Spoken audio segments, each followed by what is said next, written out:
এইবেলি আমাৰ ৰামপুৰ আঞ্চলিক ৰাস মহোৎসৱ 88তম বৰ্ষ।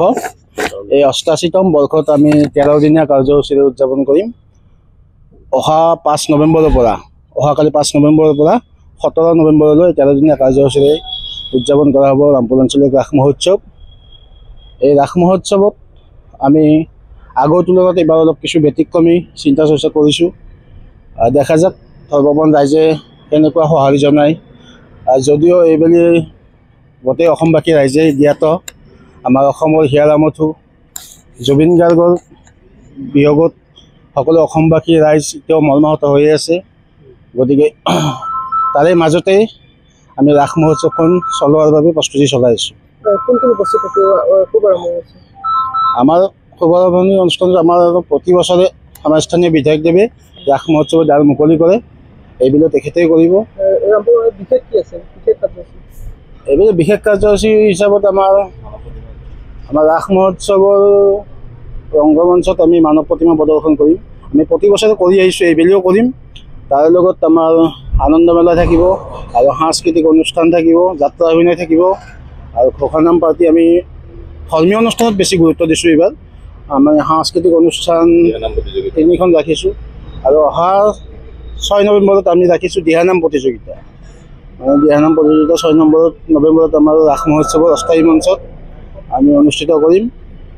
আৰু তাৰ লগতে আমি আমাৰ সাংস্কৃতিক অনুষ্ঠান যি 3খন কৰিম। আমি প্ৰথম সাংস্কৃতিক অনুষ্ঠান আমাৰ হিয়াৰ আমঠু জুবিন গাৰ্গদেৱৰ গীতৰ আধাৰত, অকল জুবিন গাৰ্গদেৱৰ গীতৰ আধাৰতে সেইদিনা সাংস্কৃতিক অনুষ্ঠানখন কৰিম। যিহেতু প্ৰাণৰ শিল্পীগৰাকী আমাৰ মাজত ইতিমধ্যে নাই, গতিকে আপোনালোকে সুযোগ দিব লাগে। থাকিব জুবিন গাৰ্গদেৱৰ প্ৰতিমূৰ্তি ইতিমধ্যে আমি আনিম। আজি আহি যাব আমাৰ ইয়াতে, আমি বনাইছোঁ। তাৰ লগত আমি শ্ৰদ্ধাঞ্জলি অনুষ্ঠান ৰাখিম জুবিন গাৰ্গ। আৰু লগতে যিহেতু 5 নৱেম্বৰ আমাৰ সুধাকণ্ঠ ভূপেন হাজৰিকাদেৱৰ মৃত্যুতিথি, আৰু তেখেতৰো আমি এখন প্ৰতিচ্ছবি ইয়াত অৰ্পণ কৰিম।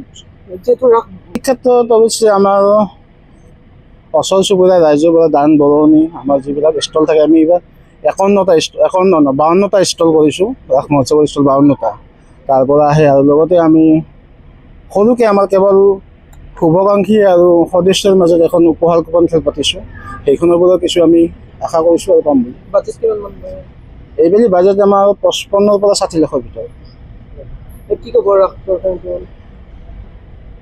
আমি ৰাস দৰ্শনাৰ্থীসকলক আমি কৈছোঁ, হয়তো অসমবাসী ৰাইজক আমি অনুৰোধ জনাইছোঁ, আহক আপোনালোকে আমাৰ 13 দিন ৰাস মহোৎসৱ অনুষ্ঠানলৈ আহক, আহি আমাক উৎসাহ উদ্দীপনা যাব। কিমানমান ভক্তৰ সমাগম হ'ব বুলি আপোনালোকে আশা কৰিছে?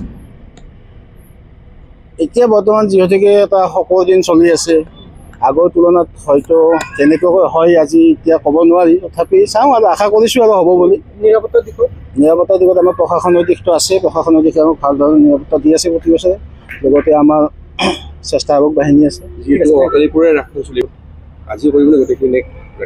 ষ্টলবিলাক আজিৰ পৰা আমি আৰম্ভ কৰিম। মূৰ্তিবিলাক ষ্টলত ভৰোৱা আজিৰ পৰা আৰম্ভ কৰিম আৰু কালি হৈ যাব গোটেই কম। যিকোনো খবৰৰ বাবে যোগাযোগ কৰক 7099017330 লগতে 7099017110 নম্বৰত।